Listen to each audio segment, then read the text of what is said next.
Что он хочет вам сказать? Давайте посмотрим. Что он хочет вам сказать?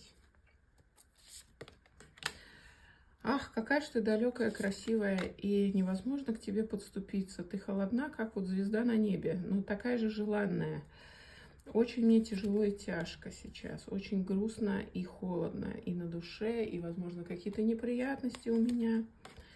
Понимаю, что я тебя не оценил по справедливости, что ты женщина, которая достойна всего самого лучшего, стабильная, надежная, самодостаточная, которая вот может составить пару, может стать там вот потенциально женой, супругой. Да, с тобой потенциально возможен брак, союз и какие-то очень долгоиграющие серьезные отношения, что он хочет вам сказать. Что люблю я тебя, что очень теплые чувства к тебе испытываю, мечтаю о тебе, фантазирую. Хочу проявиться. Ты моя императрица.